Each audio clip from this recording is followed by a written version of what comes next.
నమస్కారం వార్తలకు స్వాగతం. ముందుగా ముఖ్యాంశాలు.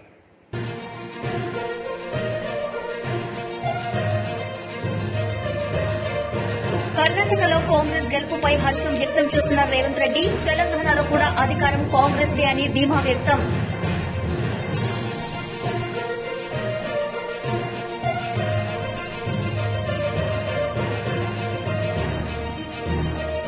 మంత్రి కారుమూరి వ్యాఖ్యలకు అచ్చెన్నాయుడు స్ట్రాంగ్ కౌంటర్. మంత్రి కారుమూరిపై ఫైర్.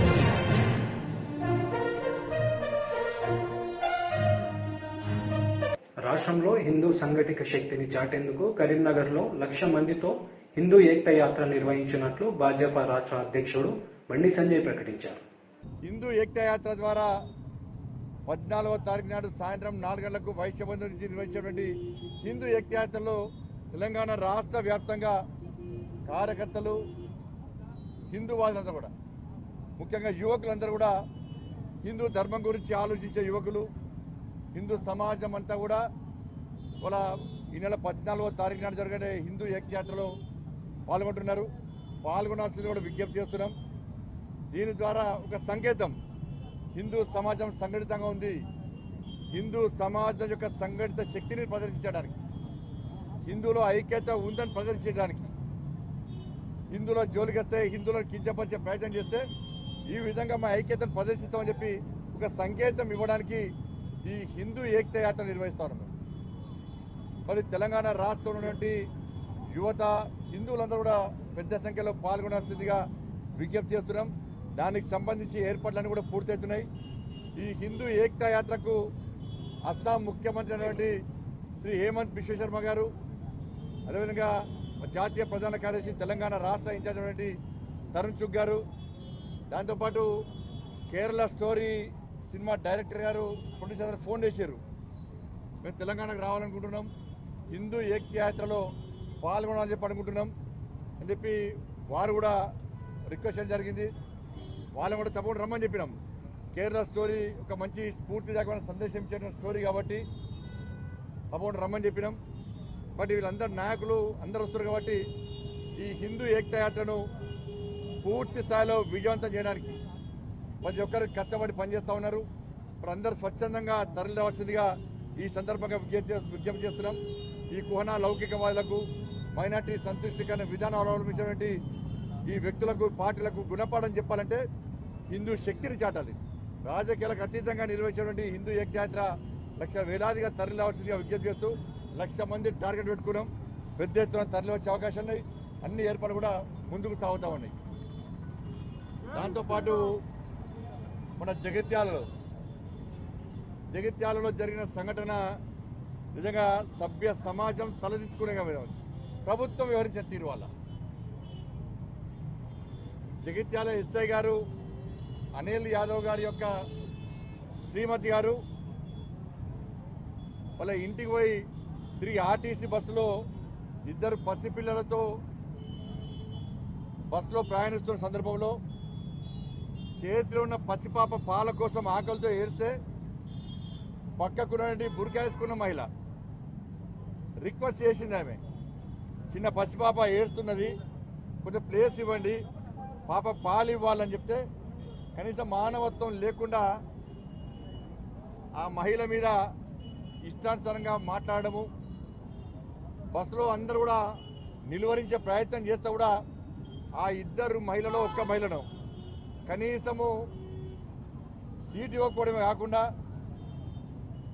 ఇష్టానుసారంగా ఈ మాట్లాడము, కావాలనే గొడవ పెట్టుకునే ప్రయత్నం చేయడము, ఈ ఎస్ఐ గారి శ్రీమతి పట్టించుకోకుండా వెనుక సీట్లో పోయి ఆ పసిపాప పాలు ఇస్తుంటే కూడా కనీసం అడ్డుకునే ప్రయత్నం చేసి ఇష్టానుసారంగా అసభ్యంగా మాట్లాడే ప్రయత్నం చేస్తుండమే కాకుండా వాళ్ళ మనుషులకు, వాళ్ళ వర్గానికి సంబంధించిన వ్యక్తులకు, వాళ్ళ కుటుంబ సభ్యులకు ఫోన్ చేసి రప్పించుకునే ప్రయత్నం చేస్తే ఎస్ఐ గారి శ్రీమతి భయపడి ఎస్ఐ గారికి ఫోన్ చేసింది. అప్పటికైనా డ్యూటీలో ఉన్నా ఏం కాదని చెప్పి ఎస్ఐ గారు చెప్తుంటే నాకు భయంగా ఉంది, ఇక్కడ పరిస్థితి బాగలేదు, దయచేసి రండి అని చెప్తే అప్పుడే వచ్చిన ఎస్ఐ గారు ఈ విషయాన్ని క్లోజ్ చేసే ప్రయత్నం చేస్తున్నాడు. కావాలనే ఎస్ఐ గారు రెచ్చగొట్టే ప్రయత్నం చేసి అంత బస్సులో జరిగినటువంటి సంఘటన మీద మహిళ బురికేసుకున్న మహిళ వీడియో తీయలే, ఎస్ఐ గారు మాట్లాడుతుంటే కావాలని రెచ్చగొట్టి ఎస్ఐ తెలుసుకొని వీడియో తీసే ప్రయత్నం చేస్తే ఎస్ఐ గారు శ్రీమతి ఇప్పటిదాకా వీడియో ఎందుకు తీయలే, ఇప్పుడు వీడియో తీసుకోని చెప్పి మొబైల్ గుంజుకున్నందుకే సంఘటన పెద్ద సంఘటన అయిపోయింది.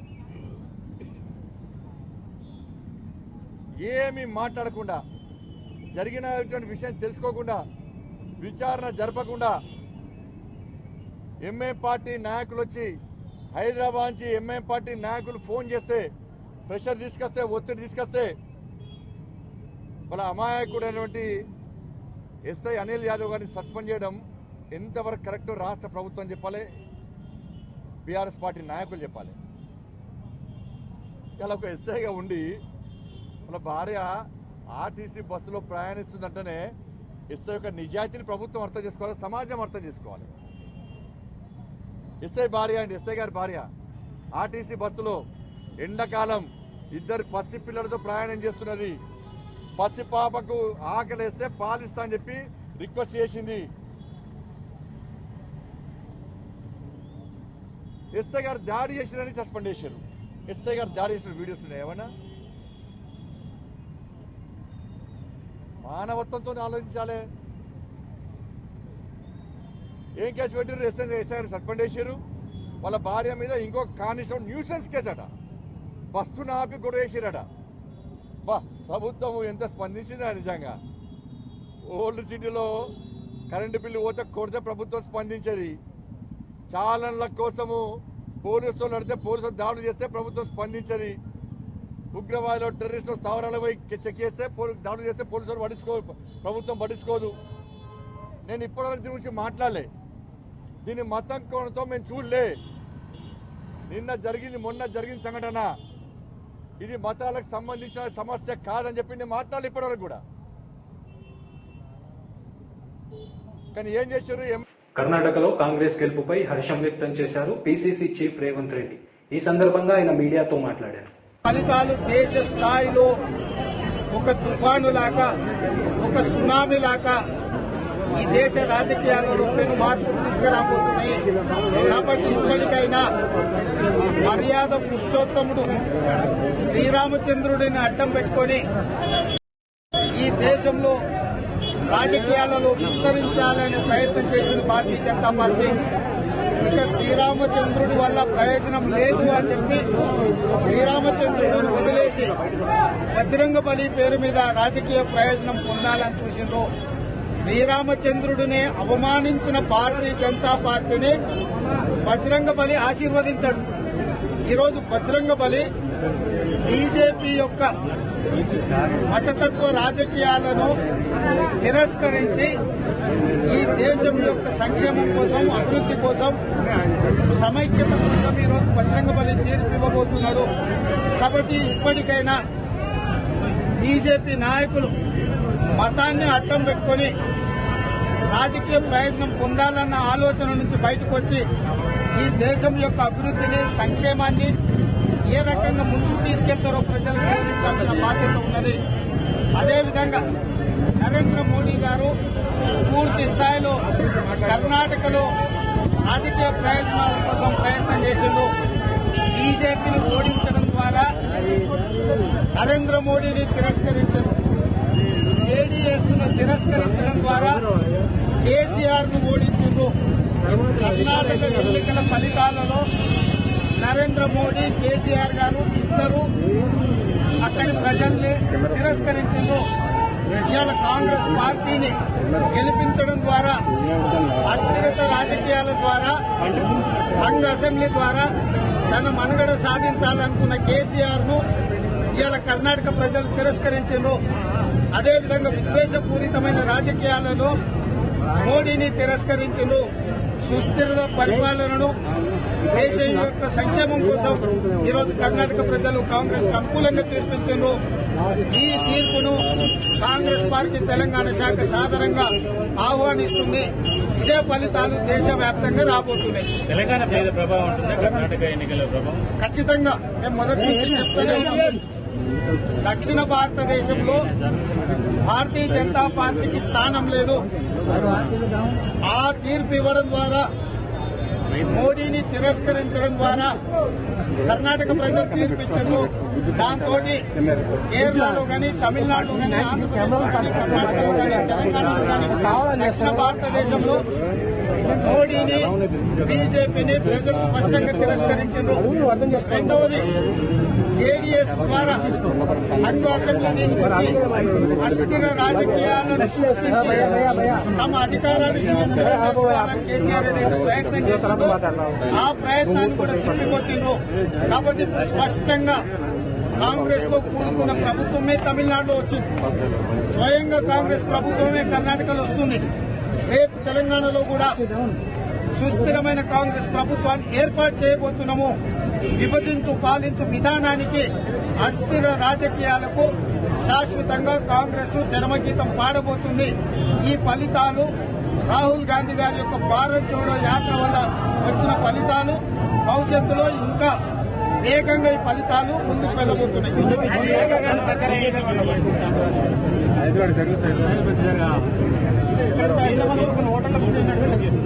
నేను అనేది ఏంటంటే 9 రాష్ట్రాలు కర్ణాటకలో కాంగ్రెస్ గెలుపుపై హర్షం వ్యక్తం చేశారు పీసీసీ చీఫ్ రేవంత్ రెడ్డి. ఈ సందర్భంగా ఆయన మీడియాతో మాట్లాడారు. देश की जनता से मिला जनादेश था। अनेकों दशकों बाद भारत की जनता ने लगातार दूसरी बार प्रचंड बहुमत वाली स्थिर सरकार बनाई थी। देश को ये विश्वास हो गया था कि इंडियाज मूवमेंट आ गया है। आज 4 वर्ष बाद आपकी समिट की थीम है टाइम ऑफ ट्रांसफॉर्मेशन, यानी जिस ट्रांसफॉर्मेशन का विश्वास था वो अब जमीन पे दिख रहा है। साथियों, आज देश में जो बदलाव आ रहा है उसकी दिशा क्या है, इसको मापने का एक तरीका है अर्थव्यवस्था के विकास और विस्तार की गति। भारत को $1 ट्रिलियन की अर्थव्यवस्था बनने में लगभग 60 साल लगे, 60 years। 2014 तक हम लोग किसी तरह $2 ट्रिलियन के मार्क तक पहुंच पाए थे, यानी 7 दशक में $2 ट्रिलियन की अर्थव्यवस्था। लेकिन आज हमारी सरकार के 9 वर्ष बाद भारत आज लगभग $3.5 ट्रिलियन इकोनॉमी वाला देश है।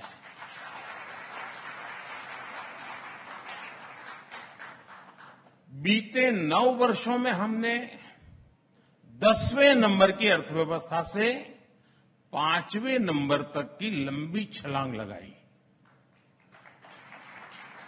और ये सब 100 साल के सबसे बड़े संकट के बीच हुआ है।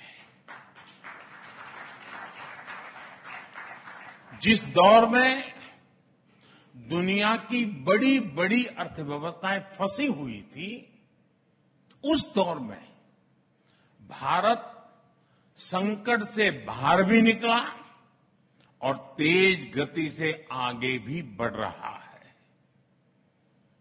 साथियों, पॉलिसी मेकर्स से आपने एक बात अक्सर सुनी होगी, फर्स्ट ऑर्डर इंपैक्ट, यानी किसी भी नीति का पहला और स्वाभाविक परिणाम। फर्स्ट ऑर्डर इंपैक्ट ही पॉलिसी का पहला लक्ष्य होता है, और ये कम समय में दिखने लगता है। लेकिन हर पॉलिसी का सेकंड और थर्ड ऑर्डर इंपैक्ट भी होता है। इनका प्रभाव गहरा होता है, दूरगामी होता है, लेकिन ये सामने आने में समय लगता है। इसकी कंपैरेटिव स्टडी करने के लिए, विस्तार से समझने के लिए हमें कई दशक पीछे जाना पड़ेगा। आप लोग टीवी की दुनिया वाले 2 विंडो चलाते हैं ना, पहले और अब वाली, बिफोर एंड आफ्टर वाली, तो मैं भी कुछ वैसा ही आज करने वाला हूं। तो पहले जरा बिफोर की बात कर लेते हैं। साथियों, आजादी मिलने के बाद लाइसेंस राज वाली जो इकोनॉमी पॉलिसी अपनाई गई थी, उसमें सरकार ही कंट्रोलर बन गई। कंपटीशन खत्म कर दिया गया। प्राइवेट इंडस्ट्री को, एमएसएमईज को आगे नहीं बढ़ने दिया गया। इसका पहला नकारात्मक प्रभाव तो यही हुआ कि दूसरे देशों के मुकाबले हम पिछड़ते चले गए, हम और गरीब होते गए। उन नीतियों का सेकंड ऑर्डर इंपैक्ट और भी बुरा हुआ। भारत की कंजम्पशन ग्रोथ दुनिया के मुकाबले बहुत कम रह गई। इसकी वजह से मैन्युफैक्चरिंग सेक्टर कमजोर हुआ और हमने इन्वेस्टमेंट के मौके गंवा दिए। इसका तीसरा प्रभाव यह हुआ कि भारत में इनोवेशन का माहौल ही नहीं बन सका। ऐसे में न ज्यादा इनोवेटिव एंटरप्राइज बने और न ही ज्यादा प्राइवेट जॉब्स क्रिएट हुई। युवा सिर्फ और सिर्फ सरकारी नौकरी के भरोसे रहने लगे। देश की कई प्रतिभाओं ने तब काम का माहौल ना देखकर देश छोड़ने तक का फैसला कर लिया। ये सब उन्हीं सरकारी नीतियों का थर्ड ऑर्डर इंपैक्ट था।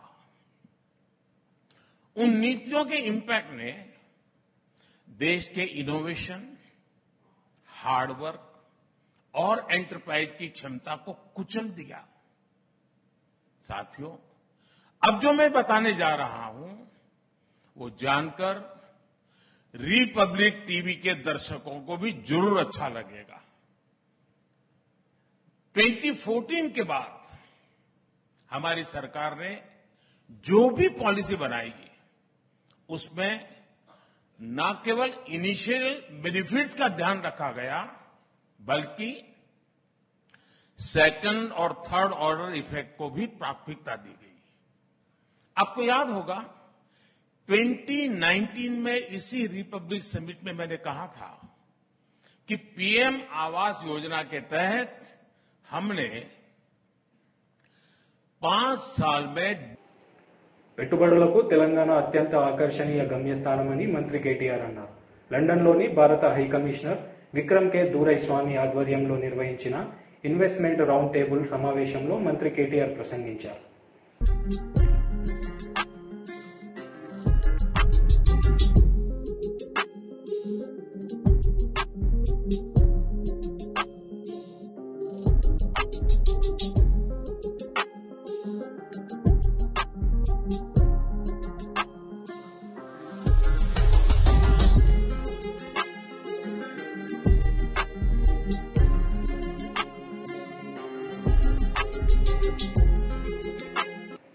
మంత్రి కారమూరి వ్యాఖ్యలకు అచ్చెన్నాయుడు స్ట్రాంగ్ కౌంటర్ ఇచ్చారు. ఈ సందర్భంగా అచ్చెన్నాయుడు మంత్రి కారమూరిపై మండిపడ్డారు. తిట్టాడు, ఎర్రి పప్పు అంటాడు, పోనీ తప్పైపోయిందని లెంపలేసుకుంటాడంటే దానికి కొత్త అర్థం. ఎర్రి పప్పు అంటే బుజ్జి కన్నాట. అయ్యా మంత్రి గారు, మీ ముఖ్యమంత్రికి మీ మంత్రులకి పేర్లు మార్చుకోండి. మీరే చెప్పారు కదా ఎర్రిపప్పు అంటే బుజ్జి కన్నని. జగన్మోహన్ రెడ్డి ఎర్రిపప్పు 1, కారుమూరు నాగేశ్వరరావు ఎర్రిపప్పు 2. మీ మంత్రులందరికీ ఎర్రిపప్పు అని పేరు పెట్టుకుంటే మీరు చెప్పిన దానికి ఒక అర్థం ఉంటుందని ఈ సందర్భంగా మీ అందరికీ కూడా తెలియజేస్తున్నాను. న్యూఢిల్లీలో డెమోక్రసీ ఇన్ కోమా పుస్తకాన్ని బీజేపీ జాతీయ అధ్యక్షుడు జేపీ నడ్డా విడుదల చేశారు. ఈ సందర్భంగా ఆయన ప్రసంగించారు. Whatever ism they would like to adopt. I am not referring to any ideologies for which England or America may stand or their sins of omission and commission.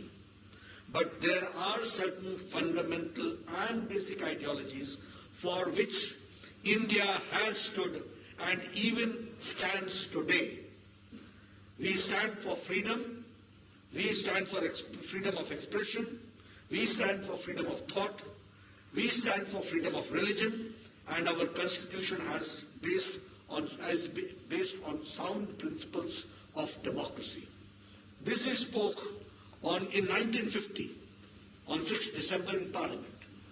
That means the founding fathers of the constitution were very clear about it, that how we have to protect democracy and how we have to see to it that the democracy is on a very solid ground and it is not intimidated or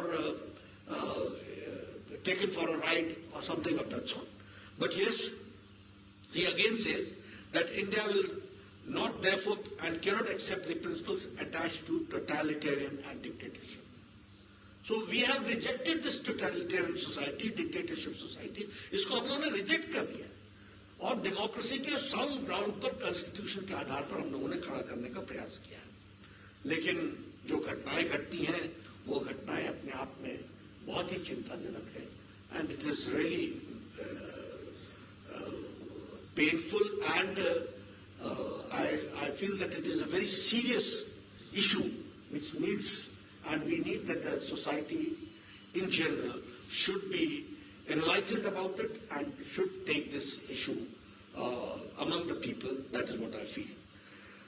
When I talk about Bengal violence, मैं बैठा मैंने अमित से बोला कि मुझे आप बंगाल के violence के बारे में बता रहे हो, मैं तो खुद सबसे पहला भुक्तभोगी तो मैं ही हूं. I am the first. When the campaign started, the first day, the first attack was on me when I was going to Diamond Harbour.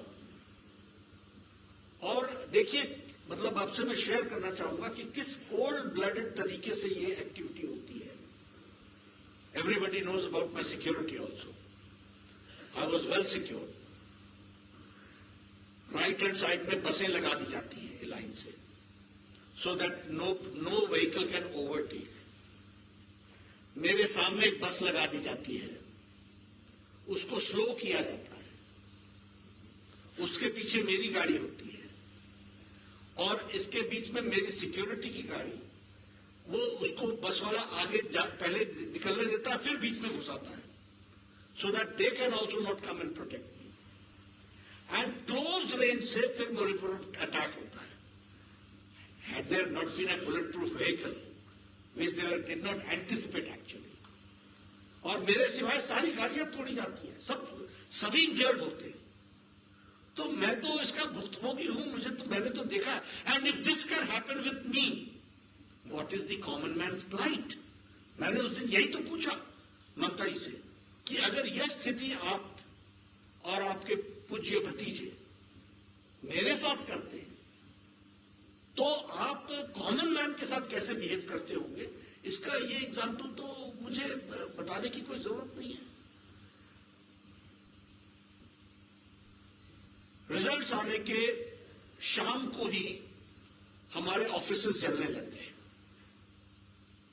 और मैंने उसी समय समझ लिया कि इनको ये बदला लेंगे और यह नहीं, इनको यह पसंद नहीं आया कि कोई पार्टी इतनी तीव्र गति से बढ़कर आज 77 एमएलए तक पहुंच गई एक ही लीग में. This they have not been able to digest और ये अटैक होगा. और मैंने प्रधानमंत्री जी से बातचीत की, हमारे सीनियर लीडर्स से बातचीत की और मैंने कहा I would like to go to West Bengal and prime minister said that you should go and I visited those places. मैं क्या नरेट करूंगा, एक ही इंसिडेंट सिर्फ नरेट करता हूं. एक लड़का है अभिजीत सरकार, उसका डेथ से 30 मिनट्स बिफोर का वीडियो, 30 मिनट्स या 1 hour, where he is crying. उसके पेट को मार दिया गया है और वो प्रेग्नेंट थी। उसके पति को निकाल करके मारा गया है, उसको देख करके वो रो रहा है और वो कह रहा है कि हामी बचबो ना, हम बचेंगे नहीं। एमएलए और उनके जो हेंचमैन है वो हमको समाप्त करेंगे। और उसकी डेथ होती है, उसको मारा जाता है और उसका वीडियो वायरल भी हुआ, सब लोगों ने देखा भी। और आप मेरी स्थिति सोचिए कि मैं उसी घर के नीचे वाले कमरे में उसकी मां को संतावना दे रहा हूं और मां बोल रही है कि मेरा बच्चा भाग गया है, उसको बताया नहीं गया है कि ही इज नो मोर।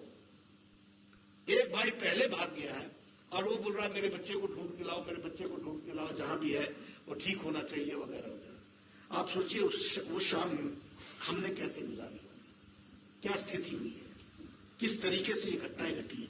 फिर आप बोलते हो कि वहां लॉ, रूल ऑफ लॉ है। मैं गरीब लोग बेचारे जो शेड्स में रहते हैं उनके घरों को तोड़ा गया है। आप इसमें कुछ फोटोग्राफ्स दिए हैं, वो आपको देखने को मिलेगा। हैंगिंग के इंसिडेंट्स सडनली बीजेपी के बढ़ जाते हैं। बीजेपी के लोग रात को 10 बजे हैंग हालत पर मिला है। यानी ये एक नया तरीका ढूंढ लिया गया है वायलेंस करने का और केस को शट करने का और उसको समाप्त करने का। मैं आपके सामने कुछ आंकड़े रखना चाहता हूं जो मैंने उस समय कलेक्ट किए थे। पोस्ट पोल रिजल्ट्स के 2021 मई में total incidents 12,000 which happened in Bengal. 80,000 people displaced. Total number of murders 57. Incidents of major sexual assault 123. CBI registered cases 47. Rape and attempted to rape 11. Arrested CBI more than 300. Victims recorded statement before the National Commission 2,448. ये plight है। और जिस तरीके की situation हम सबको देखने को मिली है, मैं इसमें वो कैंप्स की बात है, 191 कैंप्स लगाने पड़े हैं। 1 लाख से ज्यादा जनसंख्या के लोगों को कैंप्स में रखा गया है। कई लोग अभी भी घर वापस नहीं पहुंच पाए, they are not able to reach there home even today. आज भी स्थिति है। तो ये सारी सिचुएशन आज आकर के खड़ी हुई है। और मैं फिर से एक बार बधाई दूंगा हमारे ऑथर्स को जिन्होंने महिला सशक्तिकरण का काम आपने पकड़ा है और आपने इस काम को उठाया है। आप बधाई के पात्र हैं और आप बहुत ही हौसले के पात्र हैं। और ये डेमोक्रेसी इन कोमा की किताब जो है वो सब लोगों को पढ़नी चाहिए, जानना चाहिए। और बंगाल में हम बदले की बात नहीं कहते, लेकिन हम बदलाव की बात करते हैं। वहां बदलाव चाहिए और आप लोगों की ताकत से जरूर हम कर सकेंगे। आप देखिए वहां हाईकोर्ट के ऑर्डर पर एसआईटी बैठी, 7,000 केस रजिस्टर हुए and 550 cases have been taken by SIT. What is ये लॉलेसनेस का और ये स्टेट मशीनरी का क्रम्बल डाउन नहीं तो और क्या है। ये स्थिति आकर के खड़ी हुई है। और जैसा कि अभी सोनाली जी ने बताया था कि मां माटी मानुष की बात करने वाले, न मां बची न माटी बची और मानुष तो रहा ही नहीं बेचारा, हो तो जो उसकी हालत हुई है। आप देखिए, मैं अगर आपके साथ चर्चा करूं, नेशनल क्राइम रिकॉर्ड ब्यूरो की तरफ से जब हम चर्चा करते हैं तो crime against women in West Bengal is 74.6%. If I talk about it is on the top on acid attacks. West Bengal सबसे ज्यादा एसिड अटैक में। उसी तरीके से हीनियस क्राइम में against women of 18 to 30 years, ये उसमें Bengal is first. 4th highest number of dowry deaths, ये बंगाल की स्थिति है जो हमको समझनी चाहिए। और अगर हम वैसे भी बोले, फेडरल स्ट्रक्चर की दृष्टि से बोले, प्रधानमंत्री आवास योजना घपला, आयुष्मान भारत 4,70,00,000 लोगों को प्रधानमंत्री मोदी जी 5 लाख रुपए का हेल्थ कवर देना चाहते हैं, नहीं इंप्लीमेंट किया। Deprived, what is the number? 4,70,00,000। people. Who are they? Rickshaw वाला, रेडी वाला, ठेले वाला, फेरी वाला, सब्जी वाला, बस का ड्राइवर, बस का क्लीनर, ट्रक का ड्राइवर, ट्रक का cleaner, lift man, rack picker, ऐसे गरीब लोगों को मोदी जी 5 लाख रुपए एवरी ईयर हेल्थ कवर के लिए दे रहे हैं. And West Bengal is deprived and the number is 4,70 lakh. ये स्टेट है, ये स्थिति है. उसी तरीके से पोषण का फंड डाइवर्ट कर देते हैं.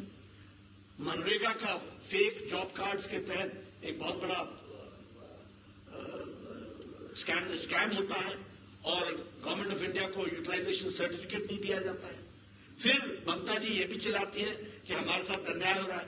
तुम पैसे का हिसाब न दो, आप యూటిలైజేషన్ సర్టిఫికేట్ నదు ఆప్ భారత్ కే కానూన్. వార్తలు ముగించే ముందు ముఖ్యాంశాలు మరోసారి.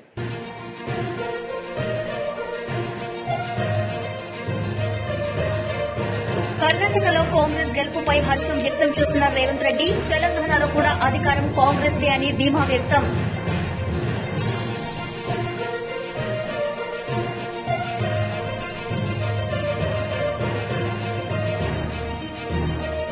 మంత్రి కారుమూరి వ్యాఖ్యలకు అచ్చెన్నాయుడు స్ట్రాంగ్ కౌంటర్, మంత్రి కారుమూరిపై ఫైర్.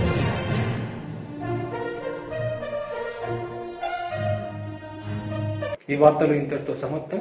తిరిగి ప్రసారమయ్యే వార్తల్లో మళ్ళీ కలుద్దాం. అంతవరకు సెలవు. నమస్తే.